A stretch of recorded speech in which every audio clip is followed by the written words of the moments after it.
Ngikubiza uSizwe. Athini AJ Alkaline. What do people want to know? They want to know why you broke up. Because life.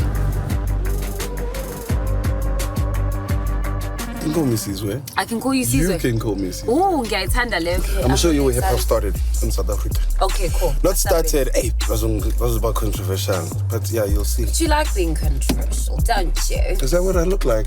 You don't you? Is that my brand? That's what your Twitter looks like. I am not my tweets. I've been a fan of Amapiano for such a long time. But I keep telling people I feel like I was in the closet. Also, what the is wrong with somebody saying, actually, this is not working, I'm gonna do that. Exactly. Yeah, diversity. I wanna know why that's an issue. When you came out with that steez, right, with you and Pori, everyone was like, how? You know, I'm so two-sided about it. The first one, I'm like, show me the tweets.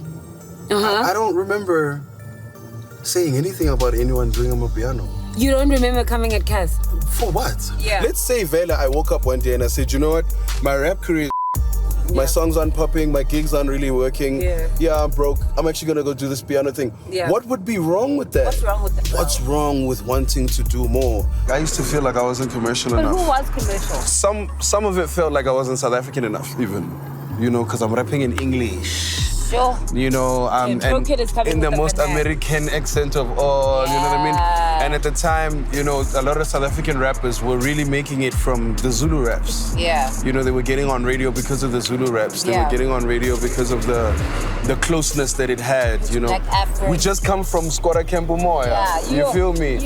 And that changed the trajectory of South African hip-hop towards, okay, let's take this thing and put them together. And I mean, at that time, I'm like, yo, but I got a story that I want the whole world to hear. I want Americans to hear it. I want Nigerians to hear it. I want everybody to hear it. So if I use my language, and that was my biggest problem, like, how do I rap in English or Zulu? But sometimes you get so into it, you get so into wanting to be as good as your favorite rappers.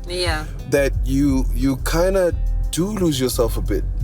You know, like your true self, because you know, when you're looking at Reason and you're listening to Reason and you're listening to a Reason song, sharp, I'm telling the stories, I'm telling Sizwe stories, you know, I'm giving you life as I've seen it and as I've experienced it.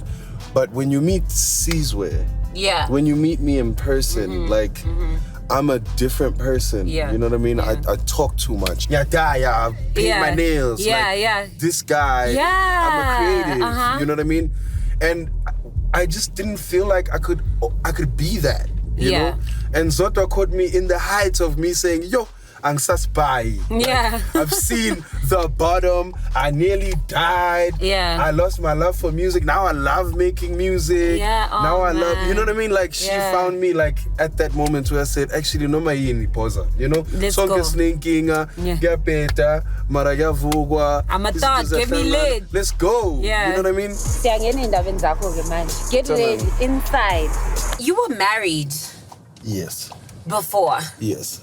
To somebody that you were together with for about 7 years? My parents completely adore, you know, my ex-wife. You know, they still treat her like better than me. You then get into another relationship with one of the most popular women in South Africa. I think together we went through so much, you know, and all those things kind of like triggered us into people who are getting further and further away from each other. You became different people to who you were when you agreed to get into a serious relationship, obviously, with each other. I think probably the only thing that I can honestly share is that we probably were breaking up until we found out we were pregnant. Yo, man, you go into a room and you find out you're having twins. Bruh. Yeah, that thing can change. And I think that kind of like changes things, you know, that makes the connection much deeper. You know, you don't just regularly. It's very hard for people to have kids, and it's even harder to have twins. So